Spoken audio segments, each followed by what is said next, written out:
ఈ కార్యక్రమాన్ని సమర్పిస్తున్న వారు MDH గరం మసాలా. ఆరోగ్యం ఇంకా న్యూట్రిషన్ దొరికే బాడీ స్ట్రాంగ్ గా అవుతుంది.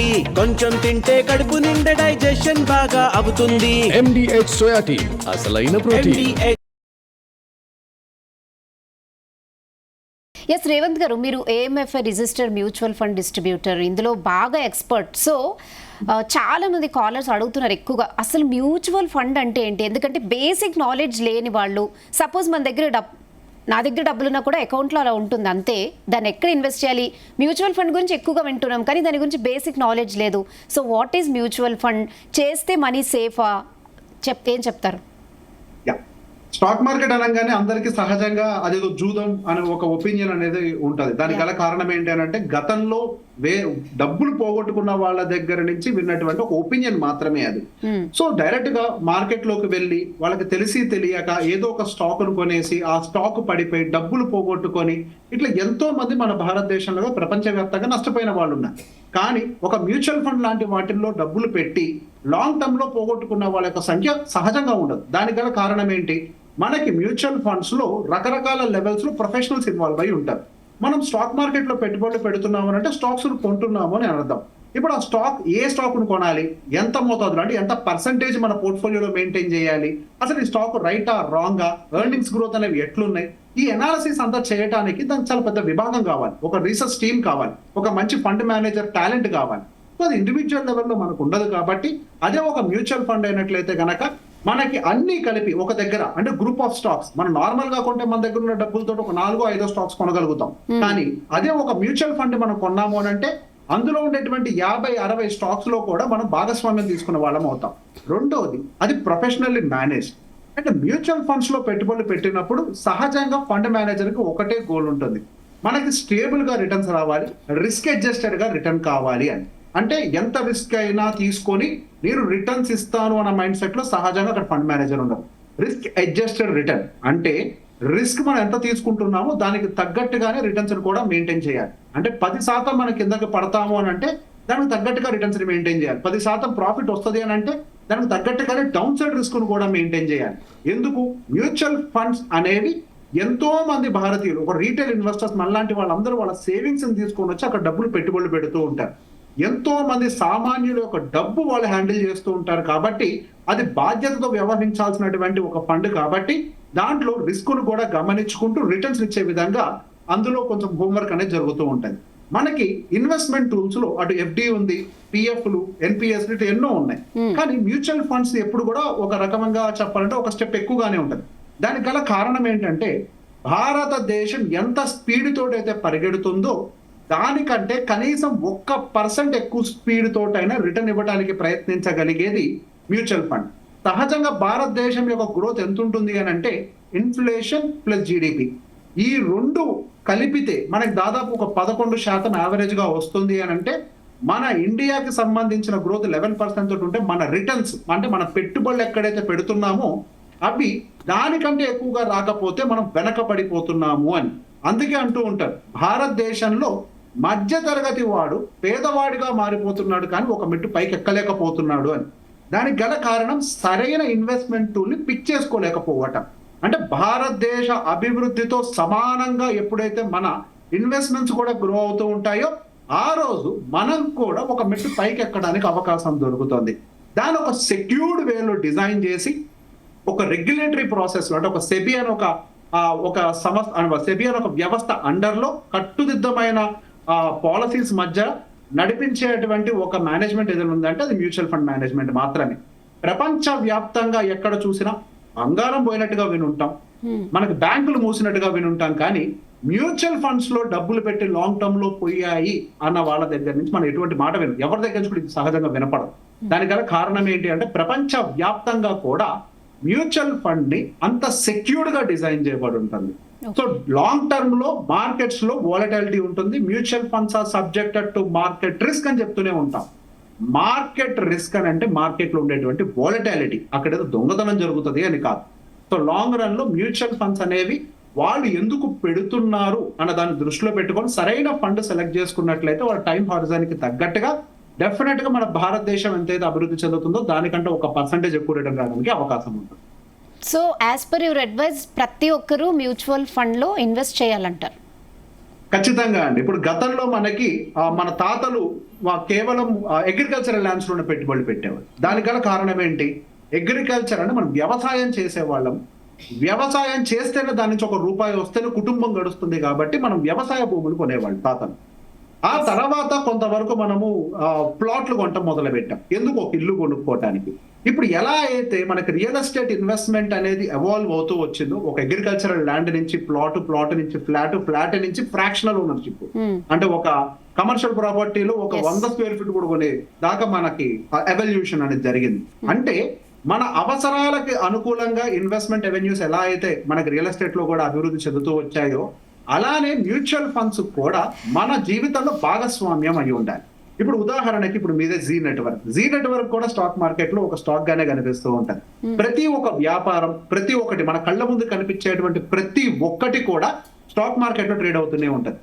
దీని గురించి ఒక క్లయింట్ తో మాట్లాడుతున్నప్పుడు ఒక మాట అన్నాం మేము, సార్ మీరు ఎస్బీఐ బ్యాంక్ లో ఎఫ్డి పెట్టడానికి సెక్యూర్డ్ గా ఫీల్ అవుతారు, కానీ అదే ఎస్బీఐ బ్యాంక్ కి సంబంధించిన ఒక స్టాక్ లో పెట్టుబడి పెట్టడానికి మాత్రం మనం భయపడుతూ ఉంటాం. ఎస్బీఐ బ్యాంక్ లో ఎఫ్డి ఎందుకు సేఫ్ అనుకుంటాం? అదొక గవర్నమెంట్ బ్యాంకు సెక్యూర్డ్ గా రిటర్న్ ఇస్తుంది అని చెప్పేసి. అదే ఎస్బీఐ బ్యాంకు 12% తోటి రిటర్న్స్ దాని స్టాక్ రూపంలో ఇస్తున్నప్పుడు దాంట్లో ఎందుకు తీసుకోకూడదు? అదే బ్యాంక్ కదా ఇక్కడ కూడా ఉంది అని. అంటే ఇక్కడ మనం చూసేటువంటి కోణంలో లోపం మాత్రమే. మనము ఒక కంపెనీ అమ్మే ప్రొడక్ట్ ని కొనుక్కోవడానికి సిద్ధమవుతాం, కానీ ఆ కంపెనీ లాభాల్లో భాగస్వామ్యం తీసుకోవడానికి సిద్ధం కావు. అదే మనకి మ్యూచువల్ ఫండ్ ఏం చేస్తుంది? ఒక కంపెనీలో భాగస్వామ్యం కాదు, ఎన్నో కంపెనీస్ లో మనకు ఒక భాగస్వామ్యాన్ని ఇచ్చి వాళ్ళు సంపాదించేటువంటి ఆ లాభాన్ని మనకి డైరెక్ట్ గా ట్రాన్స్ఫర్ అయ్యే విధంగా సిస్టమ్ అనేది రూపొందించబడింది. ఇప్పుడు మనకి ఏదన్నా ₹1 మనం సంపాదిస్తే శాలరీ హైక్ వస్తే 5% వస్తుంది, కానీ కంపెనీ ఎర్నింగ్స్ 12%తో గ్రో అవ్వచ్చు. మనం కూడా ఒక కంపెనీతో సరిసమానంగా ఎదగాలి అని అంటే డెఫినెట్ గా మ్యూచువల్ ఫండ్స్ లాంటి వాటిలో మనం భాగస్వామ్యం తీసుకోవాలి, లేకపోతే మన అభివృద్ధి అనేది వెనకబడిపోతూ ఉంటాం. ఓకే, అయితే రేవంత్ గారు బేసిక్ ఎంత నుంచి స్టార్ట్ చేయమంటారు ఇన్వెస్ట్ చేయడం? సో మ్యూచువల్ ఫండ్స్ లో మనకి ₹100 దగ్గర నుంచి కూడా ఇన్వెస్ట్మెంట్స్ పెట్టుకోవడానికి అవకాశం ఉందండి. మనకి డైలీ ఎస్ఐపిస్ చేసుకోవడానికి కూడా అవకాశం ఉంది. ఇప్పుడు ఒక నార్మల్ పాన్ షాప్ నడుపుకునేటువంటి ఒక వ్యక్తికి ప్రతి నెల ఒక ₹6,000 ఒకేసారి పెట్టాలంటే పెయిన్ అనిపించవచ్చు. వాళ్ళకు వచ్చేటువంటి ఆ కౌంటర్ లో నుంచి రోజుకి ₹200 పక్కకు పెట్టి దాన్ని ఎస్ఐపి రూపంలో పెట్టుకోవడానికి కూడా వెసులుబాటు కల్పించారు. మనకి మ్యూచువల్ ఫండ్స్ యొక్క మేజర్ టార్గెట్ ఏంటి అని అంటే చిన్న స్థాయి పెట్టుబడులతోటి కూడా ఒక అవకాశాన్ని కల్పించాలి అని చెప్పేసి. అదే ఒక నార్మల్ ఒక రిలయన్స్ లాంటి స్టాక్ కొనాలంటే ₹1,000 కావాలి, కానీ అదే ఒక మ్యూచువల్ ఫండ్ లో పెట్టుబడి పెట్టాలంటే కేవలం ₹100 ఉన్నా చాలు. ఆ ₹100 తోటి 50 కంపెనీల్లో కూడా మనకు భాగస్వామ్యం దొరికినట్టు, ఆ 50 కంపెనీల లాభాన్ని మనం తీసుకుంటున్నట్టే. మ్యూచువల్ ఫండ్స్ లో ₹100 దగ్గర నుంచి ప్రతి నెల కావాలి అని అనుకుంటే దాదాపుగా ₹10 లక్షల వరకు కూడా ఎస్ఐపి చేసే వాళ్ళు ఉంటారు. మన దగ్గర ఏదైనా ఒక లంసం డబ్బు అంటే ఎఫ్డి లాంటి వాటిల్లోనూ లేదా ఖాళీగా సేవింగ్స్ అకౌంట్ లోనూ ఒక 10 లక్షలు 50 లక్షలు ఉన్నా కానీ దాన్ని వన్ టైం ఒక్కసారిగా తీసుకొచ్చి మ్యూచువల్ ఫండ్స్ లో మనం ఇన్వెస్ట్మెంట్ పెడుతున్నప్పుడు దాన్ని మనం లంసమ్ ఇన్వెస్ట్మెంట్ అని అంటాం. సో మనకి మ్యూచువల్ ఫండ్స్ లో పెట్టుబడులు పెట్టడానికి కొంతమేర కొద్దిగాను పెట్టచ్చు, లేదు ఒకటేసారి పెద్ద స్థాయిలో డబ్బు ఉన్నా కానీ ఆ డబ్బును కూడా మ్యూచువల్ ఫండ్స్ లో ఒకేసారి పెట్టేదాన్ని లంసమ్ తోటి పెట్టుకోవచ్చు. ఓకే, సో ఇప్పుడు మా దగ్గర లంసమ్ గా ఉన్న అమౌంట్ ని అర్జెంట్ గా మేము మ్యూచువల్ ఫండ్ లో పెడతాం, మరి రిస్క్ ఏదని మీరు గ్యారంటీ ఇస్తారా రేవంత్ గారు? మ్యూచువల్ ఫండ్స్ లో ఫస్ట్ మాట మేము చెప్పేది అంటే mutual funds are subjected to market risk అని. మార్కెట్ రిస్క్ ని మళ్ళీ రీడిఫైన్ చేస్తాను. మార్కెట్ లో ఉండేటువంటి వాలటాలిటీ, మార్కెట్ అనేది కిందకి వస్తుంటది పైకి వెళ్తుంటది. ఇది కేవలం మార్కెట్ పాయింట్ ఆఫ్ వ్యూలోనే కాదు, ఎంతసేపటికి మేము సబ్జెక్టెడ్ టు మార్కెట్ రిస్క్ అని అన్నాం కాబట్టే దాంట్లో రిస్క్ ఉందని మీకు అర్థమవుతుంది. కానీ ఇదే రిస్క్ ప్రతి చోట ఉంది. మెడలో వేసుకున్న బంగారానికి ఎవరైనా గ్యారంటీ ఇస్తారా? మీరు కొనుక్కున్నప్పుడు అది ఖచ్చితంగా 100% ప్యూర్ అని. రీసెంట్ గా మనకి ఆ నకిలీ బంగారం కూడా బయటకు వస్తుంది. మనం కొన్న భూమికి ఒక గ్యారంటీ ఉంటుంది, నేను కొన్న భూమి నాకు మాత్రమే చెందుతుంది అని చెప్పేసి దానికి ఎటువంటి గ్యారంటీ లేదు. సో బేసిక్ ఎప్పుడైతే ఇన్వెస్ట్మెంట్ అనేది కొంత ఇన్వాల్వ్ అవుతుందో అందులో ఒకటి లాస్ రిస్క్ ఉంటుంది. సహజంగా మ్యూచువల్ ఫండ్ లో 100% క్యాపిటల్ లాస్ రిస్క్ అనేది ఉండదు. ఇక్కడ మాత్రం కేవలం వాలటాలిటీ రిస్క్. ఇప్పుడు మన హైదరాబాద్ లో ₹1,00,00,000 పెట్టి భూమి 2022లో కొన్న వాళ్ళు ₹75 లక్షల మాత్రం అమ్ముకునే సిచ్యువేషన్. అంటే ఎలా అయితే రియల్ ఎస్టేట్ రేట్లు పడ్డాయో అలానే మ్యూచువల్ ఫండ్స్ లో కూడా తాత్కాలికంగా 1, 2, 3 సంవత్సరాలు లేదా 4, 5 సంవత్సరాల వరకు ప్రైజింగ్ కిందకి రావడానికి అవకాశం ఉంటుంది. అందుకే మనకు భూమి కొనేటప్పుడు భవిష్యత్తు కోసం అని ఎట్లయితే డబ్బులు పెడతామో అలానే మ్యూచువల్ ఫండ్స్ లో కూడా ఇది నా భవిష్యత్తు కోసం అని చెప్పేసి ఒక లాంగ్ టర్మ్ పర్స్పెక్టివ్ లో డబ్బులు పెడితే అప్పుడు మనకి రిస్క్ అనేది తగ్గిపోతూ ఉంటుంది. Beautiful thing with mutual funds ఏంటి అని అంటే మ్యూచువల్ ఫండ్స్ లో పెట్టుబడి కేవలం స్టాక్స్ లోకి మాత్రమే కాదు. మ్యూచువల్ ఫండ్స్ లో బంగారం కొనొచ్చు, మ్యూచువల్ ఫండ్స్ లో ఎఫ్డీస్ లాంటి ఆర్బీఐ బాండ్స్ ని కొనొచ్చు, మ్యూచువల్ ఫండ్స్ తోటి మనకి రీట్స్ లాంటివి రియల్ ఎస్టేట్ ని కూడా కొనుక్కోవచ్చు. మ్యూచువల్ ఫండ్ అంటే ఈక్విటీ మాత్రమే కాదు, మ్యూచువల్ గా ఎంతో మంది వచ్చి ఒక దగ్గర పెట్టేదాన్ని మ్యూచువల్ ఫండ్ అని అంటారు. దాని ద్వారా మనకు ఉండేటువంటి రిస్క్ హ్యాపిటేట్ అంటే మనం ఎంతవరకు రిస్క్ తీసుకోగలుగుతాము అన్న దాన్ని బట్టి మనం కొంత భాగం తీసుకెళ్లి ఎఫ్డీ లాంటి ఆర్బీఐ బాండ్స్ లో పెట్టుకొని కొంత భాగం ఈక్విటీలో ఇట్లా క్లబ్, దాన్ని హైబ్రిడ్ ఫండ్స్ అని అంటారు. మనకు ఉండేటువంటి రిస్క్ హ్యాపిటేట్ కి అనుకూలంగా 50 కేటగిరీస్ తోటి మ్యూచువల్ ఫండ్ అనేది డిజైన్ చేయబడ్డది. మ్యూచువల్ ఫండ్ అంటే కేవలం రిస్కే కాదు, అందులో సేఫ్ అసెట్స్ కూడా ఉన్నాయి. అట్ ద సేమ్ టైం మనం పెట్టేటువంటి ఈ డబ్బు ఏ పర్పస్ తో పెడుతున్నాం, మనకి ఏదైనా ఎమర్జెన్సీ అయితే తీయాల్సినటువంటి డబ్బు అయితే డెఫినెట్ గా మ్యూచువల్ ఫండ్ లో ఈక్విటీ కేటగిరీలోకి తీసుకోము, అప్పుడు డెట్ కేటగిరీ లాంటి వాటిలోకి తీసుకుంటాం. లేదు పిల్లల భవిష్యత్తు కోసం 10 ఏళ్ళు 15 ఏళ్ళు టైం ఉంది అని అంటే అప్పుడు ఒక ఈక్విటీ కేటగిరీలోకి తీసుకోవడానికి అవకాశం ఉంటుంది. లేదు నేను ప్రతి నెల దీని నుంచే డబ్బులు తీసుకొని బతకాలి అని అంటే అప్పుడు హైబ్రిడ్ లాంటి కేటగిరీ ఫండ్స్ ఉంటాయి. మనకి కంపెనీలు సంపాదించేటువంటి లాభాల్ని ప్రతి క్వార్టరో ప్రతి నెల మనకి మనం పెట్టేటువంటి క్యాపిటల్లో నుంచి ప్రతి నెల 7% 8% లాభం రూపంలో మన బ్యాంక్ అకౌంట్ లోకి వేసే విధంగా IDCW లాంటి ఫండ్స్ కూడా డిజైన్ చేయబడి ఉన్నాయి.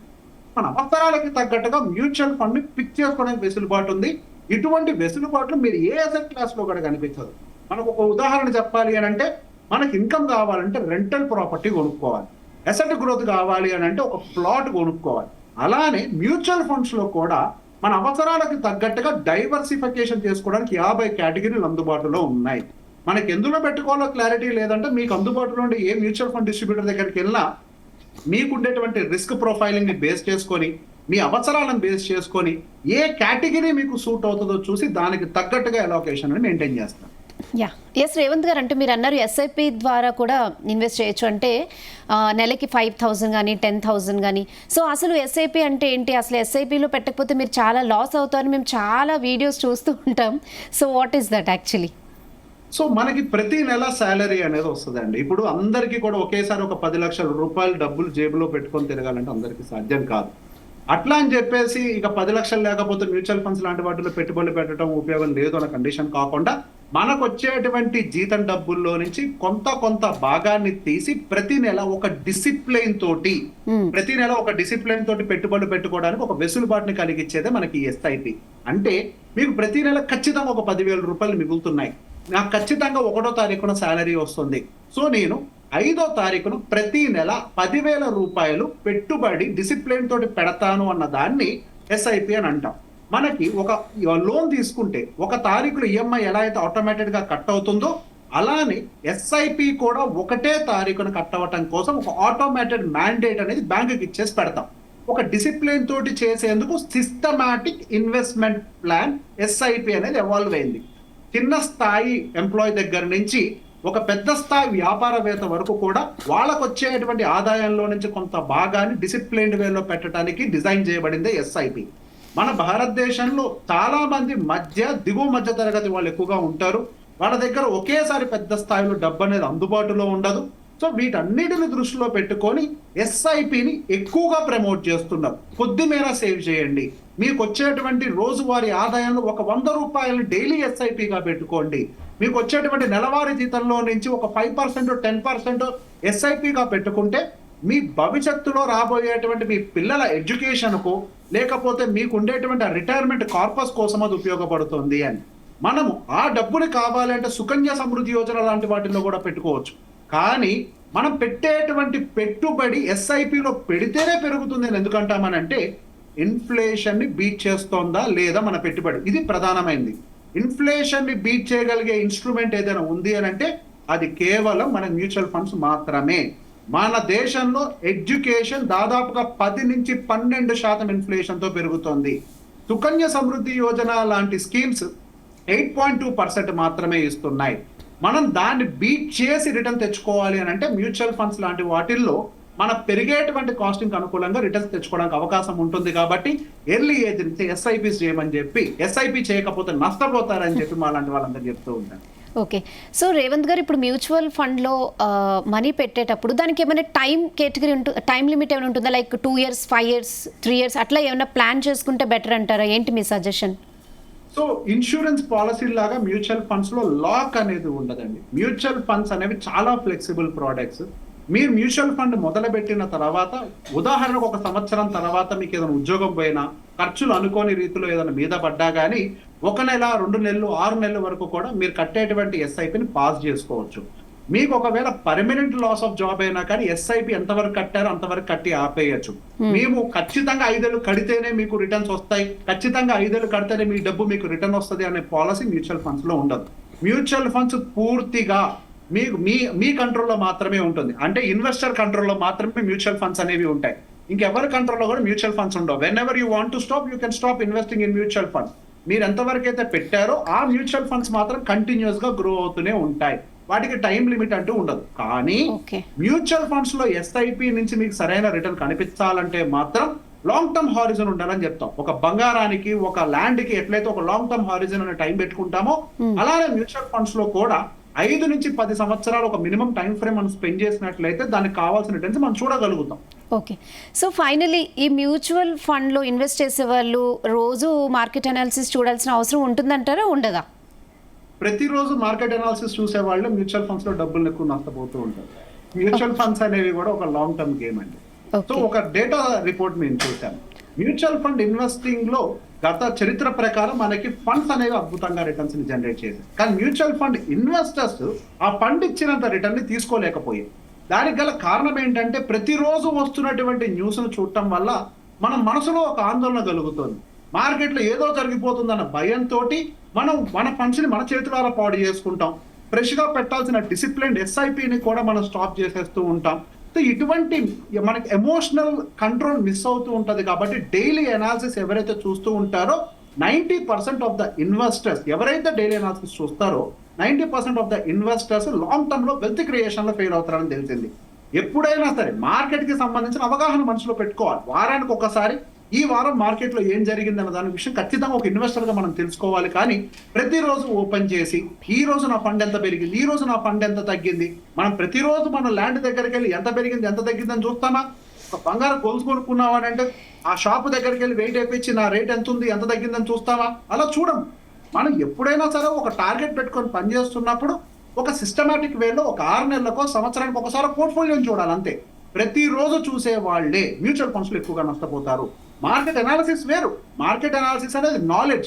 కానీ పోర్ట్ఫోలియోని ఓపెన్ చేసి నేను ఒక మ్యూచువల్ ఫండ్ డిస్ట్రిబ్యూటర్ గా, మార్కెట్ అనాలిసిస్ ఇచ్చేవాడిగా నేను నా మ్యూచువల్ ఫండ్ పోర్ట్ఫోలియోని ప్రతిరోజు ఓపెన్ చేసి చూసుకోను. నేను ఎప్పుడైతే మళ్ళీ ఇన్వెస్ట్మెంట్ పెట్టాలనుకుంటానో ఆ టైంకి ఒక లంసం పెట్టాలనుకున్నప్పుడు ఓపెన్ చేసి నా ఫండ్స్ ఎక్కడెక్కడ ఉన్నాయి, ఎక్కడ యాడ్ చేయాలని అప్పుడు మాత్రమే చూస్తాను. అంటే మనం కంటిన్యూస్ గా దాన్ని జడ్జ్ చేసే ప్రయత్నం చేస్తే ఎమోషన్ సెంటర్ అయిపోయి మనం డబ్బులు కోల్పోతాం. అందరూ అనుకుంటారు మనం వెల్త్ క్రియేట్ చేయాలి అని అంటే ఎక్కువ డబ్బులు పెట్టుబడి పెట్టాలి అని. ఎక్కువ డబ్బు ఉన్న దానికంటే సైకలాజికల్ గా డిసిప్లైన్డ్ గా ఉండడం అనేది ఎక్కువ ఇంపార్టెంట్ రోల్ ప్లే చేస్తుంది. ఒక డబ్బులు బాగా సంపాదించిన వాళ్ళు లేదా డబ్బులు పూర్తిగా పోగొట్టుకున్న వాళ్ళ మధ్యలో ఉండేటువంటి ఒక చిన్న వ్యత్యాసం అంటే ఎమోషనల్ ఇంబ్యాలెన్స్. రోజు చూడటం వల్ల ఎమోషనల్ ఇంబ్యాలెన్స్ అవుతుంది అని అంటే అవాయిడ్ చేయాలి. Okay, thank you so much Revanth garu. Mutual funds మీద మీ నాలెడ్జ్ని మాతో షేర్ చేసి మాకు అవేర్నెస్ కల్పించినందుకు thank you so much. So ఇది ఇప్పుడు వరకున్న stock market update. Stay tune to Zee Telugu news. ఈ కార్యక్రమాన్ని సమర్పించిన వారు MDH గరం మసాలా, MDH దమాలు, దాల్ తడకా మరియు మష్రూమ్ మసాలా. MDH తో భోజనం ఎల్లప్పుడూ రుచికరం. MDH సదా మీకు కొత్త రుచినివ్వడానికి తయారుగా ఉంటుంది.